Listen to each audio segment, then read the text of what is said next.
Bien, eh, bienvenidos al miércoles online de Fe de Fruta, hoy 29 de mayo. Abordaremos Ley de 40 horas y Ley Carim. En Chile, las reformas laborales del 2024 representan un cambio significativo para el sector del agro. Juan Ignacio Letelier, abogado experto en el área laboral de Araya y Compañía, abogados, analizará a fondo estas reformas y su impacto en la industria agrícola. También tendremos un espacio para difundir el proyecto El Portal del Empleo Agro, ejecutado por la Pontificia Universidad Católica de Chile y apoyado por FIA, y en donde Fedefruta es socio. Javier Salazar, académico del Departamento de Economía Agraria de la Facultad de Agronomía y Sistemas Naturales de la Universidad Católica de Chile, nos presentará esta plataforma. Agradecemos a nuestros auspiciadores, Singenta, AgriChile, Utilitas, Netafim, Unitec, Copeval, ANASAC, Agrocapital y Embajada de Países Bajos. Gracias por acompañarnos en el ciclo de miércoles online, en donde revisaremos las temáticas de interés para los productores de fruta de Chile. Estas marcas también nos acompañan en Fruit Trade 2024, 23 y 24 de octubre. Agenda tu asistencia. También debes revisar los encuentros regionales que estamos publicando en nuestra página web. Revisa el calendario. ¿Eres productor de fruta? Hazte socio por tu negocio. Pongámonos en contacto y apoya el trabajo gremial. Síguenos en nuestras redes sociales, Instagram, LinkedIn y Twitter. Eh, Muy buenos días, don Juan Carlos. Saludo a don Juan Carlos Sepúlveda, director ejecutivo de Fede Fruta. Muy buenos días, don Juan Carlos. Hola, buenos días, Carl. Justamente aprovecho para saludar a todos los socios y socias que nos acompañan, amigos y amigas, en general a todos los que componen esta gran industria frutícola. Este año, si bien tocamos en algún miércoles online pasado este tema de las reformas laborales del 24, que son bastante significativas para nuestro sector, hemos querido profundizar y es por eso que yo agradezco a Juan Ignacio Letelier de Araya y compañía que nos acompañe para tocar este tema, ya que en el campo, ¿no es cierto?, esta ley interpreta, porque tenemos diferentes tipos de trabajadores. Ahí uno está el, eh, el temporero, ¿no es cierto?, que se ocupa en las cosechas, está el de planta o administrativo, y está también el trabajador que está directamente con la tierra, que es un trabajador agrícola, como lo define la ley. Entonces, justamente Juan Ignacio nos va a comentar un poco más cómo afecta todo este tema, ¿no es cierto?,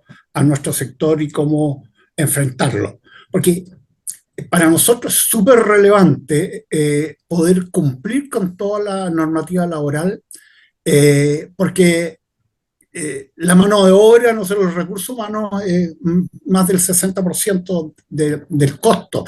Y esto tiene que estar, porque la mayoría de las empresas lleva contabilidad completa. Por lo cual, cuando no puede hacer, ¿no es cierto?, ingresar a la contabilidad todos estos gastos, le provoca problemas adicionales a él y a los trabajadores. Eh, por eso es que es necesario que este tema, el empresario quiere que todo esto sea, ¿no es cierto?, transparente y legal. Y al mismo tiempo nos acompaña para este tema. eh, Hemos realizado o hemos apoyado nosotros un proyecto ejecutado por la Universidad Católica, apoyado por la FIA, por el FIA, eh, donde Fedefruta es socio y nos acompaña Javier Salazar, que es académico del Departamento de Economía Agraria de la Facultad de Agronomía y Ciencias Naturales de la Pontificia Universidad Católica, que justamente nos va a comentar, ¿no es cierto?, en algunos momentos la plataforma de una bolsa agrícola desarrollada especialmente para este tema. Bueno, yo no los lateo más, los dejo con los relatores que nos acompañan, y muchas gracias por acompañarnos y espero que toda esta información, ¿no es cierto?, les sirva y sea relevante para sus empresas. Gracias. Muy buenos días, Javier. ¿Cómo estás? Buenos Muchas gracias por días, muy bien, acompañarnos. gracias. Eh, Javier, bueno, como bien estábamos anunciando, don Juan Carlos y yo, previamente. Eh, ¿Nos puedes comentar qué es esto del portal de empleo del agro? Por supuesto. Bueno, esto es una iniciativa que parte a través de un proyecto FIA, donde se involucra la universidad, que siempre ha estado trabajando y desarrollando en diversos proyectos por muchos años ya con la agricultura, en diferentes estamentos. Y en este caso se empezó a desarrollar esta plataforma o esta aplicación, porque entendemos que existe un interés cada vez más específico como plataforma de empleo. Ya no existen plataformas de empleo, pero son generales, ¿ya? Existe un interés específico de desarrollar algo que sea para nuestro rubro y que encompase tanto a la oferta como a la demanda laboral. Entonces, se desarrolló este sistema que funciona a través de la Bolsa Nacional de Empleo. Es ahí donde se nos puede encontrar con mucha rapidez un sistema muy amistoso, muy intuitivo. No se Javier, necesita. Perdón, disculpa, tú tenías una presentación preparada. exactamente. No, Paso a compartir con ustedes. sí, sí, para que también podamos ir visualizando y también el público pueda como ver cuáles son la gráfica que contiene. Ahí está. Me confirman, por favor, si todos pueden ver lo mismo que estoy viendo yo. Perfecto. Muy bien. Entonces, acá tenemos la plataforma, ¿no es cierto? Este proyecto FIA que se llama Empleo Agro y que parte inmediatamente con un smartphone, ¿eh? Porque si uno tiene un smartphone y es un usuario ni siquiera avanzado, puede utilizar en forma muy intuitiva en un sistema muy amistoso, puede ingresar para poder aprovechar toda la información que existe de empleabilidad en el agro. Esto funciona tanto para empresas que estén contratando personas en forma permanente en el agro, como para trabajadores que estén buscando empleo en el agro. Entonces, es una plataforma laboral agrícola georreferenciada. ¿A qué nos referimos como georreferenciación? La vamos a explicar un poquito más adelante. Eh, Esto, como le decía, es patrocinado por FIA, que es la Fundación para la Innovación Agraria, organizada por la Universidad Católica de Chile y operativa a través de la Bolsa Nacional de Empleo de la Subsecretaría del Trabajo. Socios, Fedefruta, APECO y, perdón, me pasé, otras organizaciones de la región de Valparaíso, y se han ido sumando desde el tiempo que nosotros preparamos esto, otras asociaciones que van desde Copiapó hasta la región de Ñuble, que es más o menos el enfoque que tiene esta plataforma en términos de la cantidad de personas que solicitan tanto empleo como trabajadores para los diferentes negocios y empleabilidad agrícola. ¿Por qué empleo agro? Porque hay beneficios para ambos, tanto trabajadores y empresas.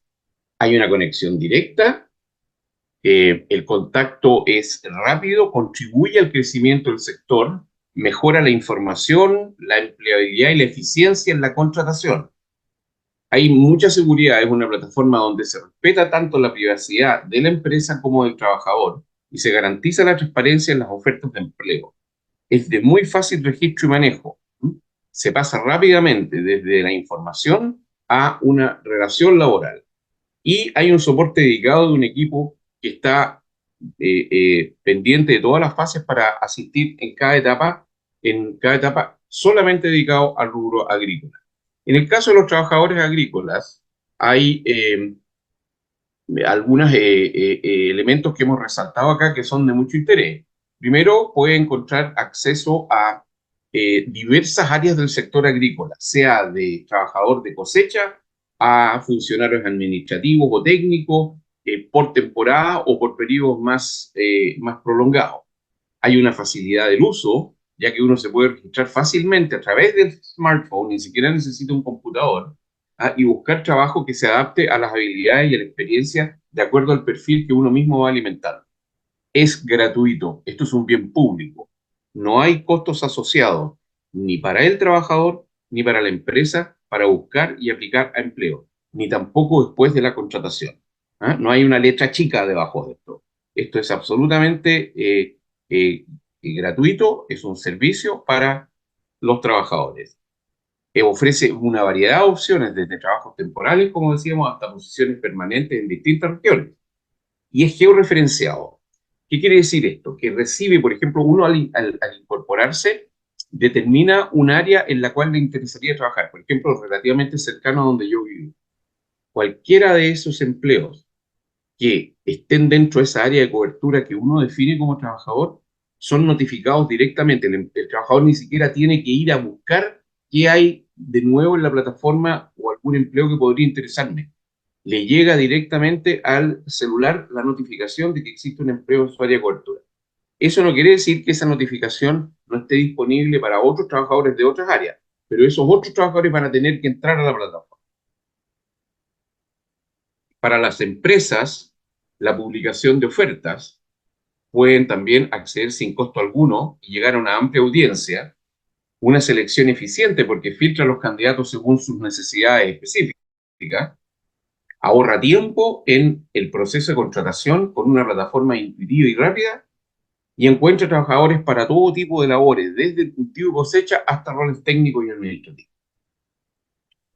Entonces, durante este semestre vamos a estar visitando diferentes regiones para ir promoviendo, vamos a participar en ferias, vamos a avisarles a través de Fede Fruta y todos nuestros socios y asociados cuándo vamos a estar, dónde vamos a estar para poder explicar esto con un poco de más tiempo que el que tenemos ahora, y los invitamos a aprovechar esta tremenda oportunidad, que es una oportunidad dedicada, que es específica a nuestro mundo, para que se unan a esta plataforma y proyecten sus intereses laborales a un siguiente nivel. Les agradezco muchísimo por la invitación, la oportunidad de poder haber hecho esta presentación y abierto a cualquier consulta a través de Fedefruta y cualquiera de nuestros asociados. Muchísimas gracias. Muchas gracias a ti, Javier. Eh, Evidentemente, FEFUTA es socio de ustedes en este proyecto. Vamos a estar haciendo las difusiones en nuestras diferentes instancias. Es un real aporte a la industria. Sabemos que tú en este minuto tienes otros compromisos, así que te agradecemos por haber dado el espacio y el tiempo para poder mostrarnos esta plataforma, que durante el año vamos a estar haciendo más difusión. Muchas gracias, Javier. Que tengas muy buen día. Las gracias son para ustedes y hasta una próxima oportunidad. Muchísimas gracias. Bien. El día de hoy también tenemos como temática de miércoles online impacto de las reformas laborales 2024 en el sector agro. Análisis de la ley 40 de 40 horas y ley Karim, donde nos va a acompañar Juan Ignacio del grupo Abogado Araya y Compañía. Juan Ignacio Letelier, muy buenos días, ¿cómo estás? Muy bien, ¿y tú, Carl? Muchas gracias por la presentación. ¿Se me escucha bien? Se te escucha perfecto. Perfecto, bueno, muy agradecido nuevamente por la invitación. Esta ya es la tercera vez que podemos encontrarnos en esta instancia tan entretenida y tan interesante, especialmente para el mundo agro. Así que muy contento de estar aquí nuevamente con ustedes. Bien, Juan Ignacio, ¿te parece que podamos ir presentando? Sabemos que hace unos 3 semanas atrás estuvo, fue tema durante toda esa semana la ley de 40 horas. Pudimos abordarlo, la contingencia, pero tal vez hoy día está un poquito más madurados las ideas en relación a algunas interpretaciones, eventualmente alguna aplicación, de cómo se fueron ido realizando la implementación de la ley de 40 horas. Muchos acá ya deben tener experiencia en algunos contratos que se tuvieron que ajustar y toda la casuística que van haciendo, y particularmente en el mundo de la fruticultura y del agro. Así es, efectivamente ha generado bastante inquietud, especialmente por unos dictámenes a última hora que cambiaron los criterios que ya se habían establecido, unos recursos de reconsideración que se han presentado también. Entonces ha estado bastante interesante el tema de las 40 horas.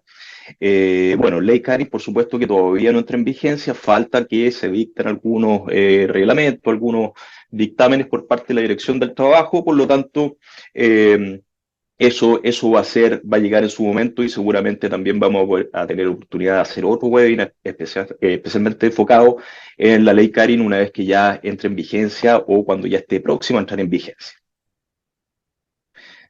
Así que bueno, Carl, sin más preámbulo, voy a empezar a compartir. Tú me dices si es que se ve bien. Ahí está. ¿Se ve bien? Todavía no, todavía no. ¿Todavía no? Démosle unos segundos. A ver.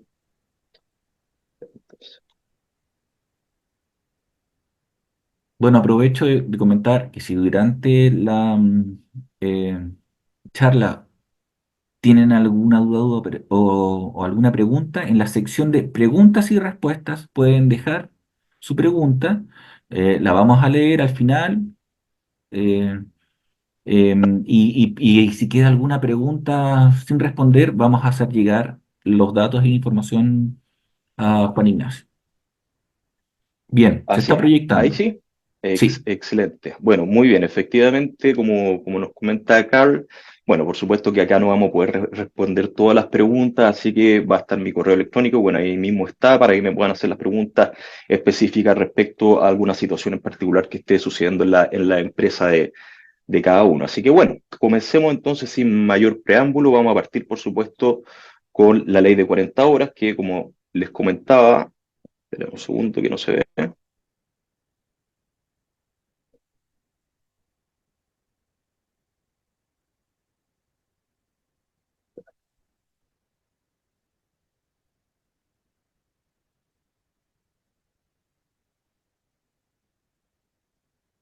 Ahora sí. Entonces, vamos a dar inicio con la ley de 40 horas, ley 21.561. Primero, un poquito de contexto, ¿ya? Este proyecto de ley se inició, digamos, con un artículo único, que lo único que buscaba era reducir de 45 a 40 horas, sin gradualidad, sin otros elementos de flexibilidad. Es decir, era solamente y exclusivamente se trataba de reducir de 45 a 40 horas y la entrada en vigencia era el 1 de enero del año siguiente a la publicación, ¿ya? Eso como contexto. Bueno, este proyecto quedó durmiendo en el Congreso por varios años hasta que se reactivó y logró salir a la luz, convertirse en ley, principalmente producto de la incorporación de ciertos elementos de flexibilidad y, por supuesto, también la gradualidad de la implementación. Entonces, en cuanto a la gradualidad de la implementación, todos sabemos ya que a partir del 26 de abril de este año, del 2024, tuvimos que por lo menos bajar a 44 horas, luego vamos a tener el 2026 una segunda reducción que va a ser a 42 y vamos a finalizar el 2028, 26 de abril, con la reducción a las 40 horas. Esto, por supuesto, que es la gradualidad que establece la ley, por lo tanto, nada obsta a que nosotros o sus empresas puedan anticiparse, ¿ya?, a la gradualidad establecida en la ley. Este es el mínimo que establece. Entonces, en cuanto a la reducción, bueno, aquí en cuanto a la reducción, lo primero que tenemos que señalar es que lo que prima es el acuerdo de las partes, ¿ya? Si las partes se ponen de acuerdo en que la reducción sea de minutos, de horas o de lo que fuese, no hay ningún problema y eso se debe respetar. Ahora, el problema ha surgido cuando no hay acuerdo de las partes, ¿ya? Y precisamente hubo mucha controversia respecto a un dictamen que se dictó una semana antes de la entrada en vigencia, siendo que 2 o 3 semanas anteriormente había el mismo director del trabajo, Pablo Centeno, en una entrevista en un medio, había dicho que se podía reducir proporcionalmente los días de la semana, en los días de la semana. Por lo tanto, por supuesto que generó bastante duda, ¿ya? Déjeme poner esto aquí mejor. Entonces, ¿y por qué se generó tanta duda y controversia? Porque, bueno, esta ley, la ley de las 40 horas, contiene artículos transitorios que generalmente las leyes los contienen, que buscan regular la entrada en vigencia o la implementación o las diferentes gradualidades que va a tener la vigencia de la ley. En este caso, el artículo tercero transitorio se ponía en la situación de qué pasaba en caso de que no hubiese acuerdo entre las partes. ¿ya? Y ahí, como pueden ver subrayado, dice que se debe efectuar la adecuación de la jornada reduciendo su término en forma proporcional entre los distintos días de trabajo, ¿ya? Entonces, hasta ahí estábamos todo bien, todos entendíamos que a falta de acuerdo podíamos reducir minutos al día, ¿ya? Pero ¿qué fue lo que pasó? Al parecer, a través de una consulta que hizo la CUT a la Dirección del Trabajo, le dijo, oiga, ¿sabe qué?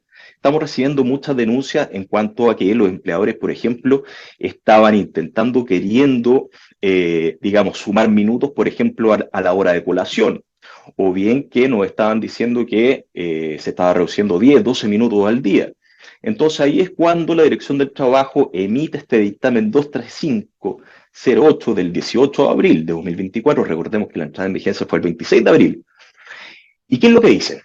Dice, en resumidas cuentas, ¿ya? En el caso de que la jornada laboral se encuentre distribuida en 5 días, el empleador debe reducir al término de ella, al término de la jornada diaria, al menos 1 hora. Y en caso de que la jornada esté distribuida en 6 días, debe reducir 50 minutos al término de la jornada en un día, y la diferencia de 10 minutos puede reducirla en cualquier otro día de la semana. Entonces, bueno, ¿por qué se genera esta controversia? Porque, bueno, precisamente el artículo tercero transitorio, como ustedes lo pueden ver, yo creo que como todos también, sí, de una simple lectura, podemos interpretar, ya, que en caso de falta de acuerdo, en caso de no haber acuerdo, se reduce de manera proporcional. Bueno, para que todos también tengan conocimiento, hay ciertas normas de interpretación de las leyes que están contenidas en el Código Civil. ¿Qué dice la primera norma de interpretación? Que está contenida en el artículo 19. Cuando el sentido de la ley es claro, no se desatenderá su tenor literal a pretexto de consultar el espíritu de la ley. Entonces, ¿qué fue lo que pasó acá? A pesar de que el sentido de la ley es claro, porque la verdad es que no admite diversas interpretaciones, según por lo menos mi opinión, se desatendió el tenor literal para consultar el espíritu. Y por supuesto que el espíritu nos dice que la idea es tener más vida, digamos, mejorar la calidad de vida, mejorar, aumentar el tiempo con la familia, el tiempo personal, etcétera, etcétera. Por lo tanto, claro, esta interpretación de bajar minutos al día no se condice con el espíritu de la ley. Y fue así como entonces la Dirección del Trabajo emitió este dictamen y nos cambió un poquito, o sea, bastante, la verdad, el criterio, ¿ya?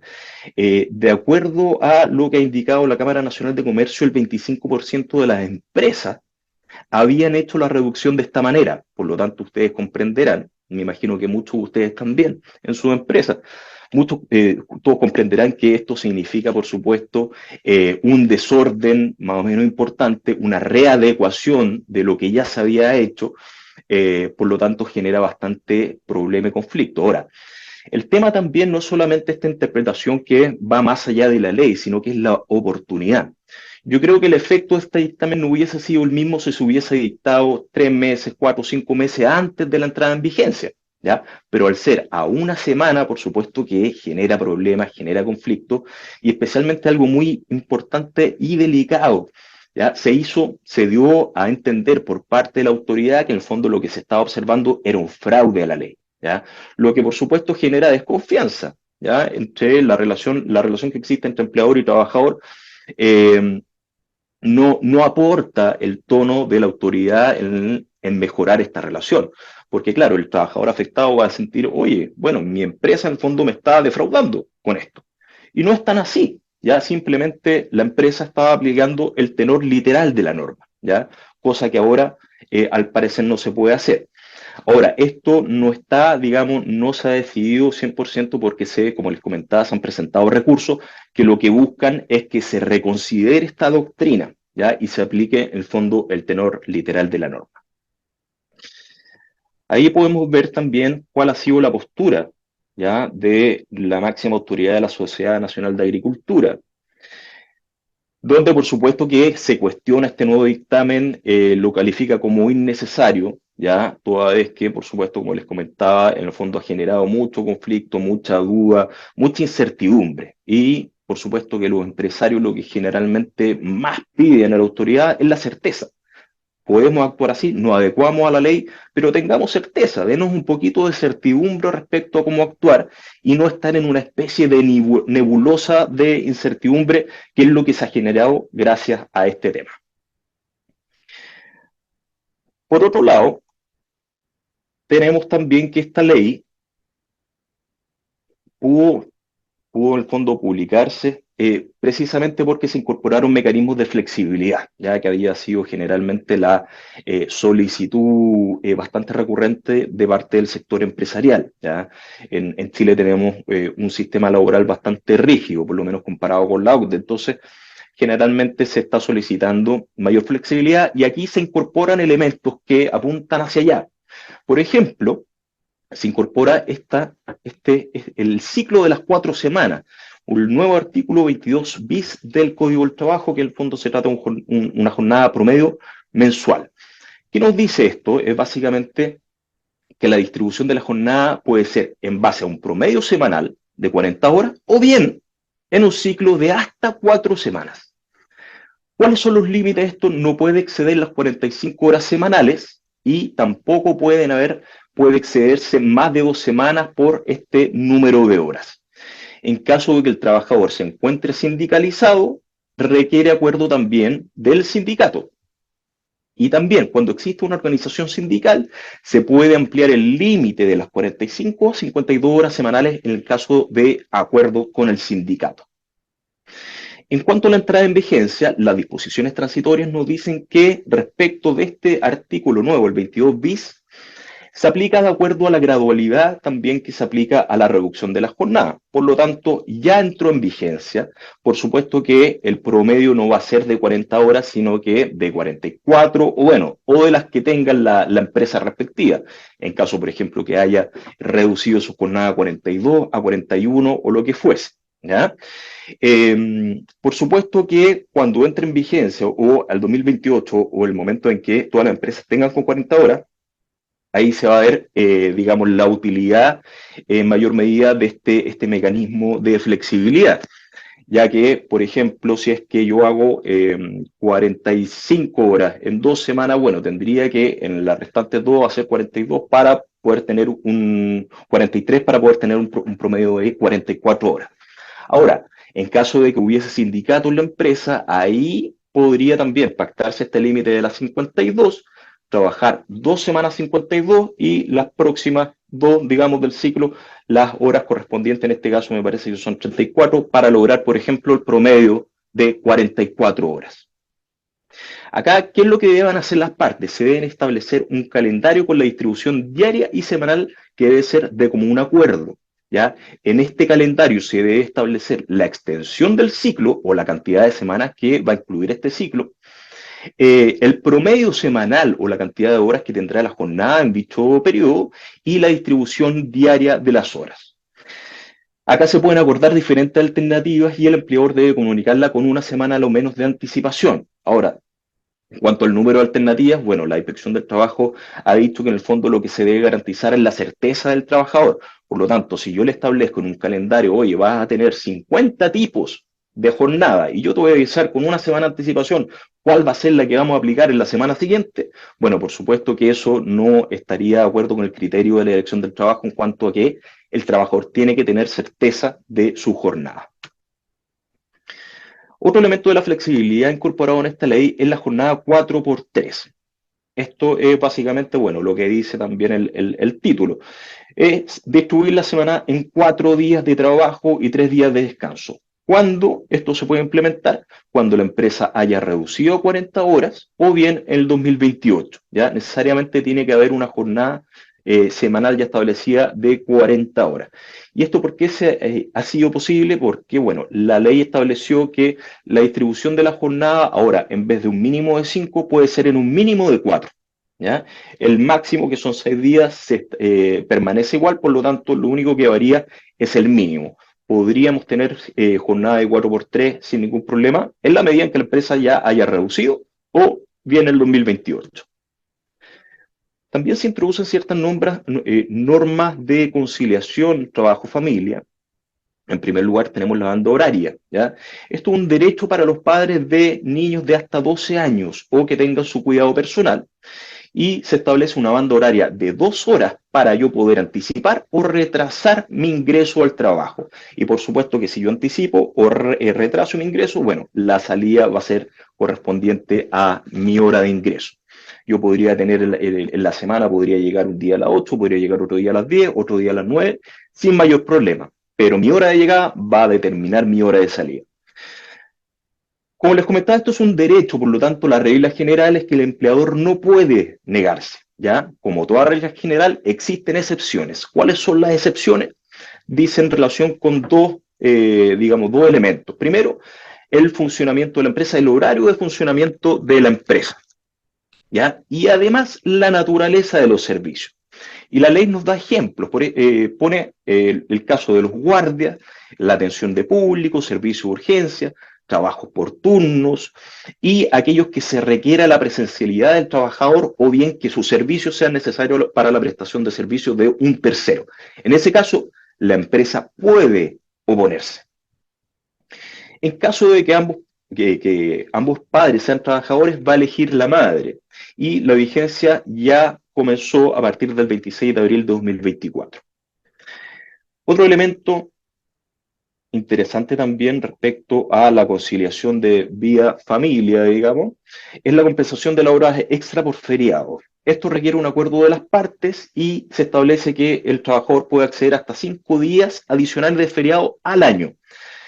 ¿Cuándo se va a utilizar? Dentro de los 6 meses siguientes al ciclo en que se originaron esta hora extraordinaria, y el trabajador, para hacer ejercicio de este derecho, tiene que avisar con 48 horas de anticipación al empleador y si no lo hace, se le debe pagar en el periodo correspondiente como hora extraordinaria.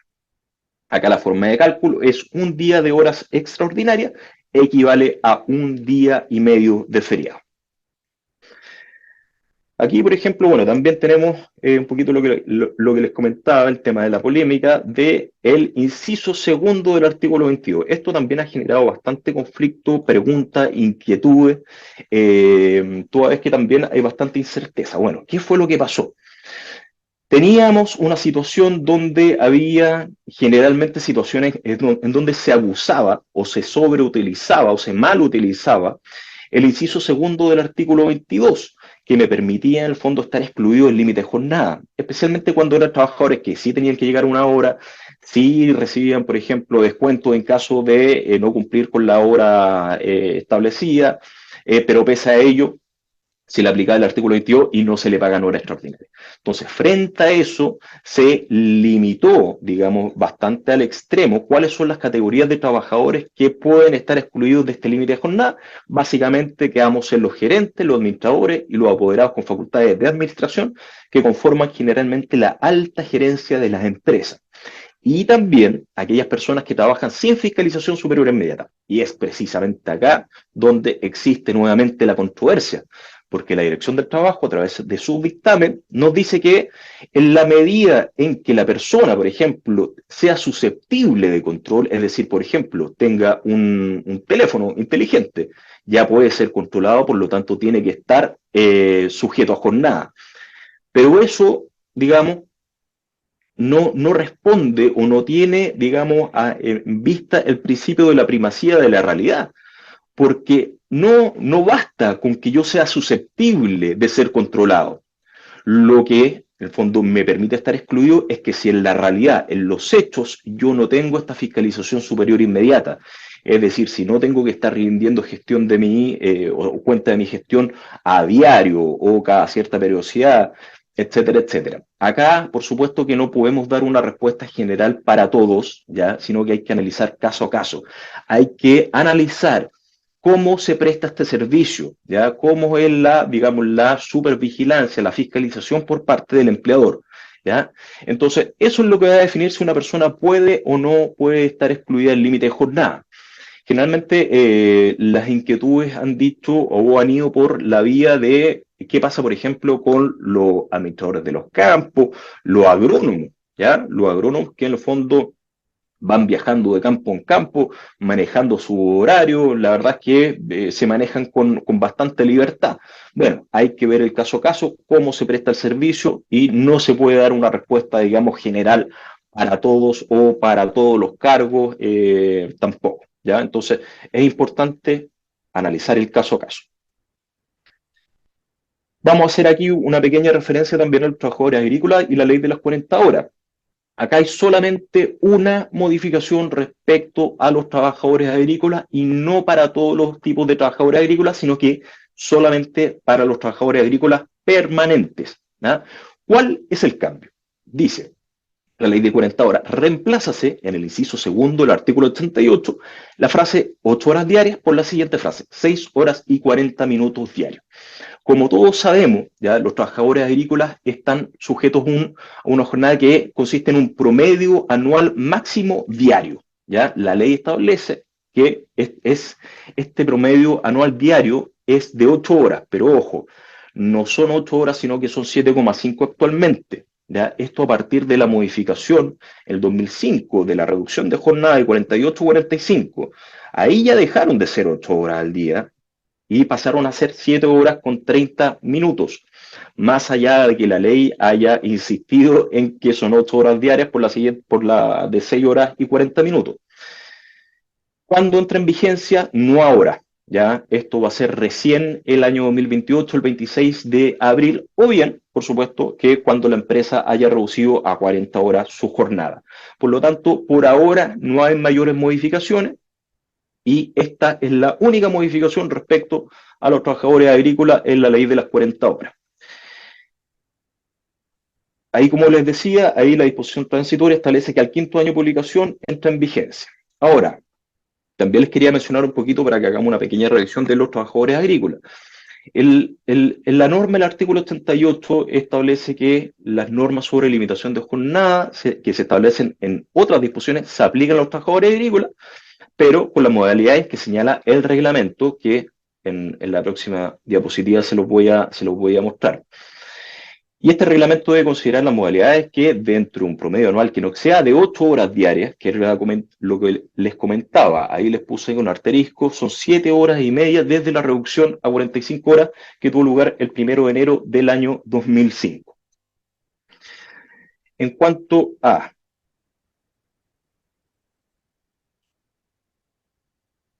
quiénes son los trabajadores agrícolas, bueno, principalmente son aquellos que trabajan directamente en el cultivo de la tierra. También son todos aquellos que se desempeñan en actividad agrícola bajo las órdenes de un empleador y que no pertenezcan a empresas comerciales o industriales derivadas de la agricultura, y aquellos que trabajan en aserraderos móviles que se instalan en faenas temporales en las inmediaciones de bosques de explotación. Esos son los trabajadores agrícolas para nuestra normativa. Los restos, el resto, por ejemplo, el personal administrativo, los agrónomos, los contadores, no son trabajadores agrícolas, más allá que presten servicio para una empresa cuyo giro sea el agrícola. Como les comentaba, ¿qué dice el decreto 45 de 1986? Dice que la duración de la jornada ordinaria no puede exceder de un promedio anual de 8 horas diarias, que era lo que les comentaba que cambió a partir del 2005 y que son actualmente 7 horas 30 y que a partir del 2028 van a ser 6 horas 40. Aquí también, en el inciso cuarto, indica que es importante que no se aplica a los trabajadores transitorios o de temporada, ¿ya? Los que se regirán por lo dispuesto en las normas generales del decreto 2200, que ya fue derogado en 1987. Por lo tanto, a los trabajadores agrícolas de temporada se le aplica la regla general. Solamente a los trabajadores agrícolas permanentes, ¿ya? Ahí sí se le aplica esta reducción, pero que va a entrar en vigencia recién el año 2028, como les comentaba. Entonces, vamos a pasar ahora a la ley Karin.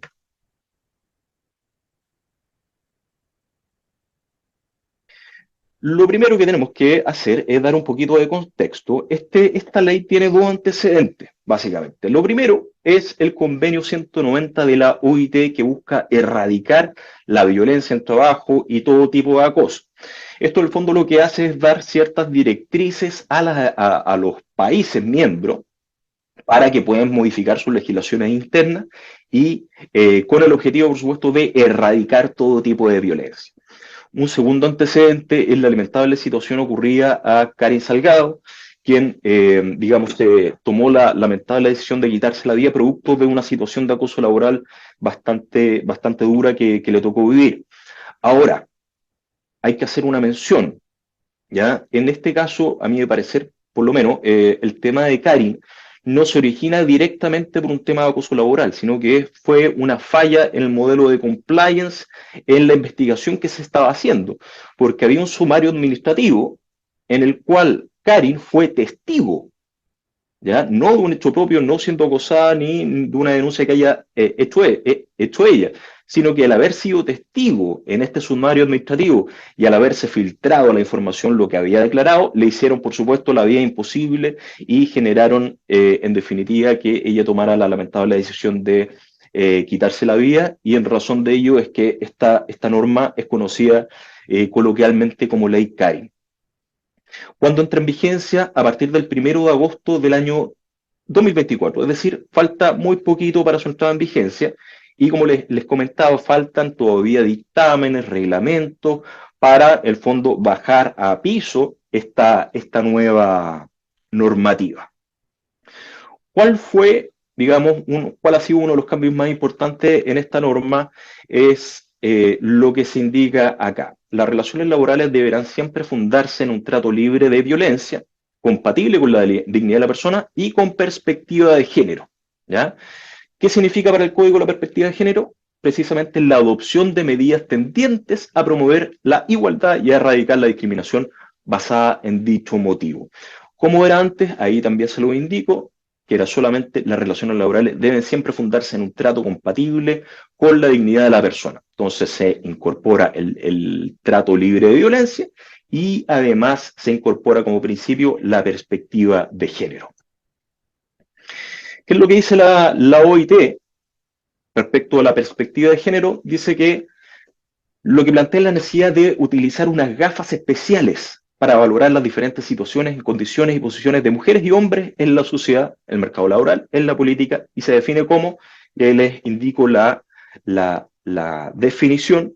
Todos van a poder tener acceso a esta presentación, así que no es necesario tampoco que se detenernos mucho tiempo en eso, en razón del tiempo. Bueno, son actos contrarios a, digamos, a la dignidad, al trato libre de violencia, a la perspectiva de género, lo siguiente: el acoso sexual, el acoso laboral y la violencia en el trabajo. El acoso sexual permanece igual, es decir, no se ha modificado su definición, por lo tanto permanece de la misma manera como venía siendo tratado en la ley, digamos, actualmente vigente. ¿Cuáles son ejemplos de acoso sexual? No es necesariamente, digamos, el requerimiento directo de un favor, digamos, sexual a cambio de un favor no sexual. Eso, digamos, es como la definición por excelencia, lo que uno generalmente conoce como un acoso laboral, acoso sexual en contexto laboral, pero va mucho más allá de eso. Son los comentarios, son los acercamientos físicos, las caricias, los abrazos, siempre que lo más importante es no solicitado, ¿ya? No consentido. La parte que recibe, en el fondo, la caricia, el comentario o lo que sea, o el piropo, ¿ya? No lo está consintiendo y por lo tanto no es permitido, ¿ya? Va mucho más allá, como les decía entonces, de un requerimiento directo de carácter sexual, sino que también, por ejemplo, puede ser un ambiente sexualizado, o también puede ocurrir que en las conversaciones de WhatsApp, los grupos de la empresa, bueno, se empiecen a enviar, por ejemplo, contenido de carácter no laboral, ya, o contenido sexual. Eso también puede ser parte de y considerado un acoso sexual. Acá en el acoso laboral sí hay una modificación que es importante, ¿ya? Dice, ahí se lo subrayo, que dice, ya sea que se manifieste una sola vez o de manera reiterada, ¿ya? Anteriormente, bueno, o al día de hoy, se exige que las conductas de hostigamiento sean reiteradas en el tiempo. Y de hecho, en los tribunales es muy difícil actualmente ganar una demanda por acoso laboral, porque los tribunales siempre van a tener presente que debe haber una reiteración de la conducta y no basta con una sola, ¿ya? Salvo que, por supuesto, sea muy, muy grave, pero generalmente el criterio de los tribunales es que sean actos reiterados de hostigamiento. Acá yo les puse digamos, pantallazo de una noticia que se empezó a circular, que desde ya les digo que es una noticia falsa, ¿ya? En muchos medios se empezó a decir las 18 conductas que serán delito ahora con la ley Karin. y los medios empezaron a replicar y a replicar este tema de las 18 conductas que constituyen delito. Esto es falso. La ley no establece un listado de conductas que configuran acoso, ni menos establece delitos, ¿ya? Por lo tanto, le hago la prevención de que si es que empiecen a investigar sobre el tema y se encuentran con este tipo de publicaciones, esto no es así. Esto surge de una entrevista que se hace a una persona, un experto en La Tercera, donde se indica o donde le indica, digamos, ciertos indicios de hostigamiento que son los tribunales los que ya hace rato han venido indicando que constituyen acoso laboral, ¿ya? Pero no hay un listado taxativo ni tampoco ejemplar en la ley. Este elemento ya definitivamente es completamente nuevo en nuestra legislación, que es la violencia en el trabajo ejercida por terceros ajenos a la relación laboral. Eso es súper importante, no es la violencia que puede haber entre compañeros de trabajo que va a tener una regulación diferente. Acá lo que se busca es prevenir la conducta o la violencia por parte de terceros. Por ejemplo, clientes, proveedores, usuarios, entre otros. Acá, por ejemplo, el sector agrícola podríamos claramente poder distinguir el caso de, oye, acá el trabajador de una empresa contratista o un proveedor, ya que en el fondo, no sé, piropió de manera desubicada a una trabajadora de la empresa.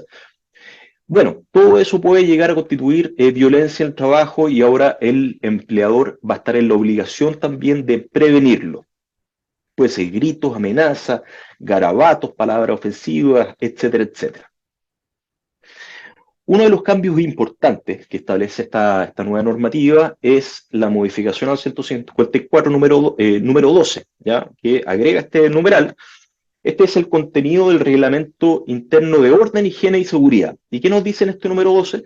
Que debe incluir el Reglamento Interno de Orden, Higiene y Seguridad el protocolo de prevención respecto del acoso sexual, laboral y la violencia en el trabajo, así como también el procedimiento que someten los trabajadores y las sanciones, ¿ya? Entonces, eso es muy importante porque ahora tiene que estar contenido e incorporado en el Reglamento Interno de Orden, Higiene y Seguridad. Ahora, ustedes me preguntarán, bueno, ¿y si yo no estoy obligado a tener un reglamento de orden, un reglamento interno de orden, higiene y seguridad por el número de trabajadores? Bueno, en ese caso la ley se puso en el lugar de esta situación y establece que se debe poner en conocimiento de los trabajadores al momento de suscribir el contrato y debe constar por escrito. Por lo tanto, ¿cuál es mi recomendación? Bueno, dentro del derecho a saber, ya incluir poner en conocimiento el protocolo de prevención y el procedimiento de investigación. Esto quiere decir que todas las empresas, sin importar su tamaño, están obligados a tener el protocolo de prevención. Por supuesto que la complejidad va a depender del tamaño y la complejidad de la operación de la empresa, pero todas están obligadas a contenerlo. Incluso aquellas que no estén obligadas a tener un reglamento interno de orden, higiene y seguridad, sino que solamente el reglamento interno de higiene y seguridad, que son aquellas que tienen menos de 10 trabajadores. ¿Cuáles son las obligaciones del empleador? En primer lugar, tiene que adoptar e implementar las medidas destinadas a prevenir, investigar y sancionar las conductas de acoso sexual, acoso laboral y violencia del trabajo. Aquí es súper importante este tema porque lo que busca ahora es también incorporar una nueva obligación que es la prevención. Antes tenía que investigar y sancionar conductas principalmente de acoso sexual, donde se establecía un procedimiento en la ley, pero no se establecía el mismo procedimiento para, por ejemplo, el acoso laboral, que lo que hacían en la empresa era más o menos replicar el mismo protocolo, procedimiento de investigación del acoso sexual y llevarlo al acoso laboral. ¿Cuáles son otras obligaciones? Tiene que elaborar y poner a disposición de los trabajadores un protocolo de prevención, que era lo que les comentaba. ¿Y cuál es el contenido mínimo que tiene que tener este protocolo? Identificación de los peligros y evaluación de riesgos psicosociales. Es decir, tiene que haber un levantamiento de los riesgos. Y para eso, por supuesto, que hay que ir a ver la empresa determinada de que se trata, su operación, y hacer un análisis de los riesgos, generalmente en conjunto con el Departamento de Prevención de Riesgo de la empresa, ¿ya? Aquí van a poder prestar asistencia técnica los organismos administradores del seguro, ¿ya? Pero acá lo que yo recomiendo es trabajar en un protocolo de prevención y una vez que tengamos las directrices más definidas, vamos modificando y en caso de ser necesario, requerir la asistencia técnica de los organismos administradores del seguro. Entonces, primer contenido mínimo, identificación de los peligros y la evaluación de los riesgos. Segundo, medidas para prevenir y controlar los riesgos. Y, ojo, con objetivos medibles. Cuando ¿qué es lo que busca esto? Es que no sea simplemente un cumplimiento formal. Oiga, acá está mi protocolo, está hecho por Aray y compañía, eh, pero sin implementarlo. ¿Ya? No me sirve de nada. Yo tengo que tener objetivos medibles dentro del protocolo. Por lo tanto, si es que no lo incluyo, este protocolo no va a ser apto a los ojos de la ley. También tenemos las medidas para informar y capacitar a los trabajadores sobre los riesgos y medidas de prevención y protección. Entonces acá también es importante una nueva obligación de capacitación, de sensibilizar el tema con los trabajadores, con la gerencia. Acá no podemos perder de vista la idea de que esto es un cambio de paradigma, ¿ya? Al interior de las empresas. Por lo tanto, claro, hay muchas personas que me han dicho, oye, bueno, pero entonces ya no le puedo decir nada a nadie, no se puede piropear a nadie, oye, pero es que yo soy de piel. Bueno, todo eso va a tener que ir quedando atrás e introducir un nuevo paradigma respecto a, digamos, erradicar todo tipo de violencia en el trabajo. También tiene que incluir las medidas para prevenir el acoso laboral, acoso sexual, acoso laboral y violencia en el trabajo conforme a la naturaleza de los servicios y al funcionamiento de la empresa. Por lo tanto, esto requiere necesariamente que se analice la empresa y su operación. No es un protocolo tipo para todos. ¿Ya? A eso quiero apuntar. Uno puede tener una base y es de ahí trabajarla de acuerdo a la naturaleza de los servicios y al funcionamiento de las empresas. Por lo tanto, no todas las empresas agrícolas van a tener el mismo protocolo, van a necesitar distintos mecanismos dependiendo de su realidad. También tiene que incluir las medidas de resguardo de la privacidad y la honra de los involucrados en los procedimientos de investigación. Un poquito relacionado también a lo que les decía de Karin Salgado, que en el fondo ahí no se resguardó la privacidad, ¿ya? De la declaración, si bien no era un tema de acoso laboral inicialmente, pero sí debiese haberse resguardado su privacidad y si es que eso hubiese sido así, quizás no se hubiese desencadenado esta situación de acoso. También, medidas frente a denuncias inconsistentes, que básicamente, son las denuncias falsas, ¿ya?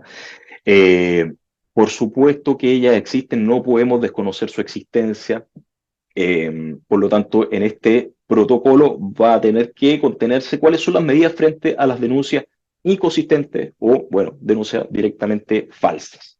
También debe incluir los mecanismos de prevención, de formación y educación y protección para resguardar la actuación de los trabajadores en los procedimientos de investigación. Debe informar semestralmente los canales de la empresa para hacer las denuncias respectivas y también debe informar a los trabajadores en caso, por ejemplo, si un acoso sexual pudiese configurar algún delito como un abuso sexual, también le tiene que informar a los trabajadores cuáles son las vías para poder seguir, en el fondo, cuál es el camino a seguir por parte del trabajador para poder resguardar su derecho. En cuanto al procedimiento de investigación, que también sufrió modificaciones, y con esto ya estamos llegando al final de nuestra presentación, me parece importante destacar por lo menos lo siguiente. Los principios, se establecen principios respecto a los cuales se debe guiar este procedimiento de investigación, ¿ya? Establece confidencialidad, la imparcialidad, la celeridad y la perspectiva de género, ¿ya? Esto es importante porque antes de esto, en los procedimientos de investigación, las personas encargadas de realizarla no estaban obligadas a tener, digamos, una perspectiva de género para resolver, ¿ya? Otra, digamos, modificación, otra novedad es que ahora se emiten las denuncias verbales. Antes era solamente denuncia escrita. Ahora puede ser verbal, pero quien recibe la denuncia debe levantar un acta y debe ser firmada por el trabajador, eso sí. También se exige al empleador adoptar las medidas de manera inmediata y debe adoptar medidas de resguardo, especialmente teniendo en consideración la gravedad de los hechos. Ejemplo de aquello podría ser lo típico, la separación de espacios físicos, la redistribución de tiempo de la jornada, atención psicológica temprana otorgada por los organismos administradores del seguro, pero también podría ser, por ejemplo, en un caso especialmente grave, decirle a la trabajadora, denunciante o trabajador, ¿sabe qué? Durante estos 30 días que va a durar la investigación, usted va a estar liberada de venir a prestar servicio con goce de sueldo, ¿ya? Eso puede ser otra medida de protección. El empleador dispondrá la realización de la investigación una vez que reciba la denuncia, ya sea a nivel interno o puede remitir los antecedentes a la Dirección del Trabajo dentro de 3 días.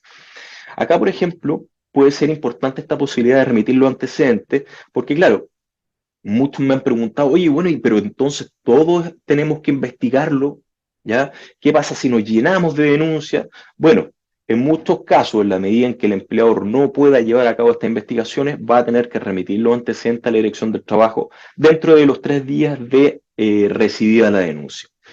Acá también una nueva modificación, una novedad, dice que la empresa debe designar preferentemente a un trabajador que cuente con formación en materias de acoso, género o derechos fundamentales.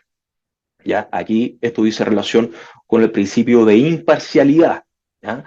Y que sea un trabajador, digamos, calificado, que cuente con la formación en materias de acoso, género o derechos fundamentales. También se establece que la investigación debe durar máximo 30 días, no puede exceder de los 30 días. Y esta investigación interna también debe constar por escrito, debe ser llevada en estricta reserva y garantizar el debido proceso. ¿Qué significa eso? Es darle la posibilidad a todos los intervinientes, denunciante como también denunciado, de, digamos, exponer su caso, ¿ya? De hacer llegar prueba documental, video, audio o lo que sea para defenderse, ¿ya? Todos tienen que ser escuchados. Eso es fundamental. Y al finalizar la investigación, se remite el informe a la Dirección del Trabajo, la que tiene 30 días para pronunciarse. En caso de que no se pronuncie dentro de este plazo, se consideran válidas las conclusiones del informe. Y acá lo que puede llegar a suceder es que la Dirección del Trabajo va a colapsar y no va a poder sacar esto, digamos, pronunciamiento dentro de los 30 días. Por lo tanto, es importante que el informe que haga la empresa sea, por supuesto, un buen informe y que respete todo lo que ya les he indicado. Y una vez que se recibe la respuesta de la Dirección del Trabajo, ya, o bien transcurren los 30 días sin la respuesta, ahí el empleador debe disponer y aplicar las medidas o sancionar dentro de los 15 días contados de su recepción. Acá un aspecto importante. En caso de acoso laboral, el empleador, si es que determina que hubo acoso laboral, puede tiene dos caminos, básicamente. O yo puedo aplicar alguna medida, algún castigo, alguna sanción, en caso de que no sea lo suficientemente grave, y si es que este acoso laboral es grave, ahí yo ya podría despedirlo, aunque, como le había dicho en un principio, aunque fuese un solo acto, ¿ya? Pero ojo, este solo acto debe ser grave, ¿ya? Y así lo establece la ley en el 160 número 3, donde se establecen las causales de despido disciplinario, donde se refiere que las conductas indebidas y de carácter grave, y luego se anuncian cuáles son estas causales disciplinarias, dentro de las cuales está el acoso laboral y el acoso sexual. Ahora, respecto al acoso sexual, si es que el empleador determina que efectivamente hubo acoso sexual, la única posibilidad que tiene es despedir. Y con eso damos por finalizada esta presentación. Espero que les haya sido de utilidad y bueno, estoy aquí atento a sus preguntas. Muchas gracias, Juan Ignacio. Muy completa la presentación. Eh, Juan Ignacio Letelier, abogado experto en el área laboral de Araya y compañía. Eh, Siempre agradecemos. Uy, Juan Ignacio se nos... Ah, no. Ahí está. Juan Ignacio del grupo Araya y compañía abogados. Por supuesto, revisen su página web en caso de que tengan algunas dudas y quieran acceder a ellos. Yo voy a compartir la presentación donde está el correo electrónico de Juan Ignacio en caso que ustedes quieran comunicarse en algún caso, algo particular. Juan Ignacio, mira, ¿qué te parece si abordamos primero un par de preguntas de Ley Karim y luego vamos con preguntas de la ley de 40 horas? Porque de verdad veo que se visualizan algunos cargos que por temporada son complejos, ¿ya? ¿Ya? Entonces, Sí. vamos a partir con Ley Karim y después vamos con 40 horas. Dame un segundito para llegar. Mira, lamentablemente hay un asistente que está como registrado como anónimo, pero deja unas muy buenas preguntas. Mis preguntas para Ley Karim. En Karim se menciona que se debe entregar prestaciones de seguridad social y asistencia psicológica. Van varias preguntas. ¿Quién debiese proveer esto? es el organismo administrador, ¿ya? El que tiene que otorgar la atención psicológica temprana, ¿ya? No es el empleador directamente el que debe, digamos, proporcionar no sé, psicólogo o psicóloga para que el trabajador pueda, ¿cómo se llama?, tratarse o tratar el tema que lo está quejando. Y respecto de las prestaciones de seguridad social, la obligación de la empresa es solamente informar a los trabajadores respecto a cuáles son los mecanismos para acceder a las prestaciones, digamos, de este tipo. Bien. ¿Y quién define si se debe recibir esta asistencia? ¿El mismo organismo prestador? Perdón, ¿quién decide qué? ¿Quién define si se Ah, debe recibir asistencia psicológica? bueno, primero es el empleador quien debe solicitarlo. Ya, por lo tanto, si es que recibe la denuncia y esta denuncia es de carácter grave, ahí el empleador va a tener que decir, ok, tengo esta serie de medidas de resguardo. ¿Cuál de ellas yo puedo utilizar? Las puedo utilizar todas. ¿Cuál es más importante, digamos, para atacar la situación particular de la denuncia? Y en caso de que yo considere que esta persona debiese ser atendida, ya, digamos, de manera inmediata por un psicólogo, bueno, ahí yo voy a disponer como empleador de que sea el organismo administrador el que pueda proporcionar esta atención psicológica temprana. Mira, ¿y qué pasa si hay una denuncia malintencionada por parte de un... ¿Mm? Bueno, eso es un poquito lo que les comentaba, que en cuanto al contenido del protocolo, debe establecerse qué hacemos, qué pasa con las denuncias inconsistentes. La ley le llama inconsistente por no decirle denuncia falsa, ¿ya? Pero básicamente es una denuncia que es falsa, que no reviste, digamos, caracteres de gravedad o de realidad incluso, ¿ya? Que pueden tener objetivos diversos. Entonces, es el propio protocolo el que va a tener que definir cuáles son las medidas que debe adoptar el empleador para poder, digamos, prevenir este tipo de denuncias. Ya principalmente yo creo que ahí va a ser fundamental la capacitación a los trabajadores.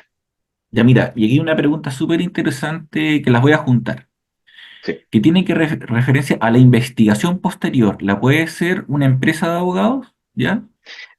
Y el sí, reglamento propiamente tal, ¿también la puede hacer una empresa de abogados? sí. Mira, yo por lo menos mi opinión personal es que sí. Ya la ley habla que preferentemente debe ser un trabajador, por lo tanto estamos pensando en alguien que es de la empresa. ¿Ya? Ahora, difícilmente, ya o en contados casos, nos vamos a encontrar en una situación donde hayan trabajadores que estén capacitados para poder llevar adelante una investigación de este tipo, ya, dada también la importancia. Entonces, para mí, ¿cuál sería la mejor decisión por parte del empleador en estos casos? Es derivarlo con los expertos, ya que sea un experto en el área del derecho laboral, que tenga experiencia en este tipo de investigaciones para que se pueda llevar, digamos, de la mejor manera o la manera adecuada. Y en cuanto al protocolo, yo también estimo que, si bien faltan directrices, ¿ya? No podemos esperar tampoco a que la autoridad, digamos, dicte todos los reglamentos para que nosotros recién actuemos. ¿Ya? Porque si no podemos estar hasta la semana antes de la entrada en vigencia y nos van a tirar un reglamento donde tenemos que modificar todo. Entonces, ¿cuál es la idea? Empezar desde ya, los que no hayan empezado, ya estamos a tiempo, empezar desde ya a trabajar en este protocolo de prevención. Yo con varios clientes ya tenemos más o menos el esquema de lo que va a ser este protocolo y lo incorporamos ya al reglamento y eso es lo que vamos a ir actualizando de acuerdo a las normativas que salgan y a los dictámenes que puedan servir para la implementación de esta norma. Bien, mira, y una última pregunta, me disculpan los que pudieron agregar más preguntas referente a la ley Karim, pero la última pregunta que vamos a abordar en la transmisión es, ¿a qué se refiere con la comunicación semestral por ley Karim?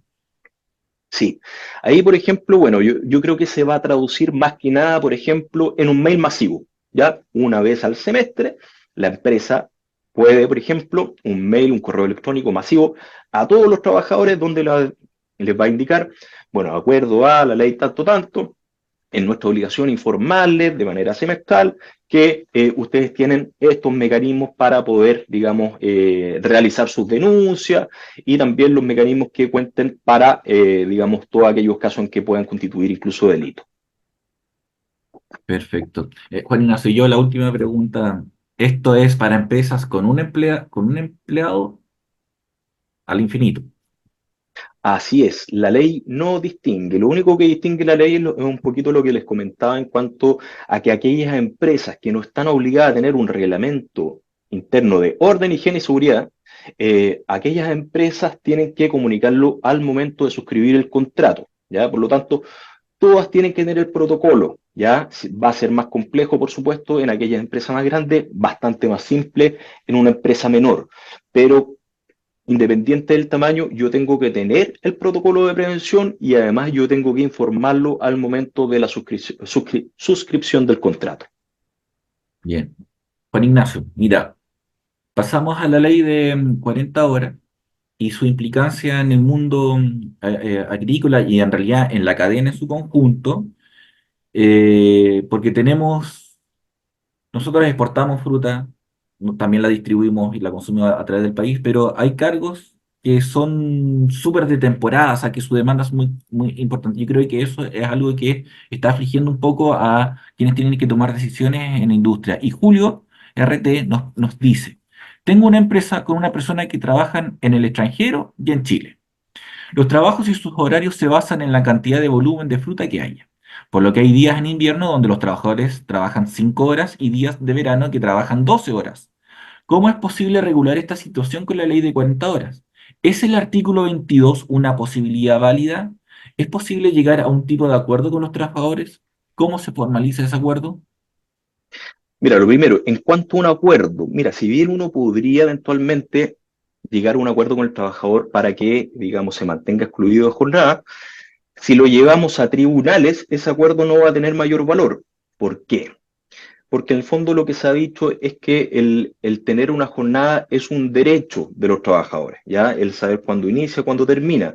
Por lo tanto, como derecho laboral sería irrenunciable. Yo no puedo renunciar a mi derecho a tener jornada. Ahora bien, ¿dónde está la diferencia y dónde podríamos manejarnos? Porque esta pregunta, la verdad, me lo han hecho muchísimo, dada la especial naturaleza del rubro agrícola, que en el fondo es diferente a la generalidad dadas las condiciones climáticas y las circunstancias especiales que rodean a esta actividad. Entonces, acá, según mi opinión personal, por lo menos, yo creo que en este tipo de casos perfectamente se podrían mantener excluidos de limitación de jornada. ¿Por qué? Porque la posibilidad de recurrir a la dirección del trabajo para que resuelva esto es cuando hay controversia. Esto quiere decir básicamente que es cuando se le impone al trabajador, el trabajador no está de acuerdo y en ese caso recurre a la dirección del trabajo para que sea ella que diga, oiga, yo tengo que estar con jornada o puedo estar excluido de jornada. Entonces, en la medida en que no haya controversia, ¿ya? Siento yo que no se debiera generar mayores problemas. Yo podría estar excluido de la limitación de jornada si la naturaleza de los servicios realmente así lo requiere. Y en el peor de los casos, ya si nos van a fiscalizar, más allá de que, insisto, debiese haber una controversia, por lo tanto, según mi entender, no podría actuar la inspección del trabajo de oficio. Bueno, en caso de que lo haga, o sea, en el peor de los escenarios, corregimos, ya subsanamos, lo pasamos a jornada, ya. Ese sería como el peor de los escenarios, pero yo creo que la mejor medida en este caso sería mantenerlo excluido de la limitación de jornada, dadas las características de la prestación de los servicios. Mira, yo creo que la pregunta la tiene respondida, pero si, algunos hacen preguntas citando el artículo 22, ¿ya? Entonces, por ejemplo, Fabiola Gutiérrez, hola, buen día. En la empresa en la cual yo trabajo, solo trabajamos de manera presencial entre noviembre y febrero. El resto de año trabajamos con teletrabajo. ¿Podemos continuar con el artículo 22? Y también, Julio, se dice que el artículo 22 se debe analizar caso a caso. ¿Cómo se hace eso y con qué institución se analiza? Mira, más que institución acá se analiza directamente con el abogado, ¿ya? El abogado experto en materia laboral quien tiene que analizar cómo se presta el servicio y para esto va a hacer las preguntas conducentes a determinar y a tener más o menos la idea clara de cómo puede irle a esta situación en un tribunal, ¿ya? En el fondo, por eso es importante que sea un abogado que tiene conocimiento de cómo fallan, cómo resuelven los tribunales, quien pueda orientar todas estas situaciones. Y en relación con las personas, por ejemplo, que eh, eh, cuando está, porque aquí mira, Fabiola menciona el teletrabajo. Hoy en día ellos dicen que trabajan de noviembre y febrero en su oficina o en terreno, pero teletrabajan el resto de año.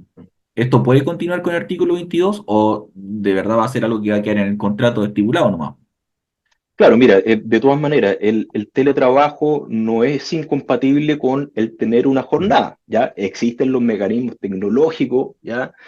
Para poder registrar mi ingreso y mi salida a través de cualquier medio, con una aplicación, a través del computador, etcétera, etcétera. En el fondo, no obsta a que si yo no presto servicio en dependencia de la empresa, el que yo pueda tener una jornada, ¿ya? Ahora, vuelvo un poquito a lo que había dicho antes, en la medida en que claro, si los trabajadores se van a sentir perjudicados por ahora tener que tener una jornada establecida versus cierta flexibilidad que tenían antes, ya especialmente en el rubro agrícola, donde, claro, es por temporada. Entonces hay temporadas donde, claro, hay mayor flexibilidad, los viernes se trabajará hasta las 2, por ejemplo, ¿ya? Eh, pero en ese caso, vuelvo a la respuesta anterior. Yo considero que en la medida en que no haya una controversia entre las partes, no debiésemos tener problemas. Y si es que llegase a haber alguna denuncia y una fiscalización, bueno, ahí en el peor de los casos podemos subsanar o directamente reclamar judicialmente esa resolución por parte de la Dirección del Trabajo. Bien. Mira, yo creo que tú lo mencionaste que había un ciclo de 4 semanas, ¿ya? Ya, bien. Pero Loreto nos pregunta, hola, cuando entramos con las 40 horas, ¿se puede, se puede cambiar en temporada alta a 45 y el resto del año a 35 horas? Más que el resto del año y en la temporada, no, no se puede. Acá lo que te dice la ley es que tú tienes un ciclo de hasta 4 semanas. No podría abarcar un ciclo Mm. superior y te establece cuáles son los límites dentro de los cuales tú te puedes mover dentro de este ciclo. Y eso te dice, bueno, 45 horas como máximo, salvo que hay un acuerdo con el sindicato donde te permite llegar a 52, pero necesariamente, y eso va a ser solamente por 2 semanas, necesariamente las 2 semanas subsiguientes van a tener que compensar para poder llegar a este promedio mensual, ya de las 40 horas o de las 44 o de las 42, ¿ya? Pero no nos permite, digamos, llevarlo a un promedio anualizado. Eso no está permitido por la ley. Juan Ignacio, ¿cómo estamos en los tiempos? Hay preguntas, pero también te las puedo hacer llegar y tú también las puedes revisar internamente. Sí, yo creo que eso puede ser una buena alternativa también para ahí, ir conociendo a las personas que hagan la pregunta y poder establecer algún tipo de relación. Ya, perfecto. Entonces, Juan Ignacio, te damos muchas gracias. Queremos agradecerte a ti por siempre tener la buena disposición para con nosotros. También queremos agradecer a Araya y compañía, que siempre también está disponible para, en cada una de sus rubros y especialidades, acompañarnos en diferentes instancias de la federación, en donde también los socios de la federación se pueden acercar a ellos. Eh, Sabemos que tenemos un trato preferencial y, y que nos pueden acompañar. Juan Ignacio, muchas gracias. Muy amable por acompañarnos el día de hoy. No, gracias a usted, a Fede Fruta, a Juan Carlos, Víctor, bueno, a todos por hacer esto posible, a ti, Carl, también por la coordinación que estuvo impecable. Así que bueno, yo feliz de participar en esto, en este tipo de instancias tan importantes para el sector agro. Para mí ha sido un gusto, un honor y un placer. Ahí don Víctor te saluda. Don Víctor andaba en terreno hoy día, así que Lo sabía, sabía que Lo he estaba ahí escuchado todo atento. el rato, Ignacio, y Excelente, créame que tenía varias preguntas, pero Carl la supo interpretar la gran mayoría de ellas, así que muy agradecido de ustedes. excelente. Bueno, bien. ustedes tienen línea directa acá, así que lo que necesiten estamos a disposición de ustedes. Muchas gracias. Listo. Gracias, con Ignacio. De Gracias. Bien, nada, Juan Carlos. Hasta la próxima. entonces, entonces hoy abordamos ley de 40 horas y ley Karim en Chile. Las reformas laborales del 2024 representan un cambio significativo para el sector agro. Juan Ignacio Letelier, abogado y experto en el área laboral de Araya y compañía, analizó a fondo estas reformas y su impacto en la industria. También nos acompañó al inicio Javier Salazar, académico del Departamento de Economía Agraria de la Facultad de Agronomía y Sistemas Naturales de la Universidad Católica de Chile. Les comento que el próximo miércoles 5 de junio, vamos a abordar un tema muy atractivo. El título es bien provocador. ¿Dónde está el negocio para el productor de fruta? Junto a Rodrigo Manasevich, director ejecutivo de Utilitas, empresa que ofrece todos los servicios necesarios para usted se convierta en exportador. Vamos a analizar esta pregunta en sus diferentes dimensiones, así que los dejo invitados. Durante esta semana va a estar la inscripción. Agradecemos a nuestros auspiciadores: Syngenta, AgriChile, Utilitas, Netafim, Unitec, Copeval, Anasac, Agrocapital y Embajada de Países Bajos. Gracias por acompañarnos en el ciclo online, donde revisamos las diferentes temáticas de interés para los productores de fruta de Chile. Estas marcas también nos acompañan en FruTrade 2024, 23 y 24 de octubre. Agenda tu asistencia. ¿Eres productor de fruta? Hazte socio por tu negocio. Pongámonos en contacto y apoya el trabajo gremial. Agréganos a tus redes sociales: Instagram, LinkedIn y Twitter. Y también debes estar atento al calendario de encuentros regionales. Yo voy a dejar un video y los que tienen alguna duda o quieren que les hagamos llegar la presentación de Juan Ignacio, me pueden dejar eh, sus preguntas y luego nosotros durante la semana les haremos llegar la presentación. En cuanto al video, vamos a concluir el ciclo de webinar y nos ponemos en campaña para alojarlos en una plataforma y ustedes los puedan visualizar. Juan Ignacio, don Víctor, don Juan Carlos, don Alfredo, muchas gracias. Nos vemos la próxima semana.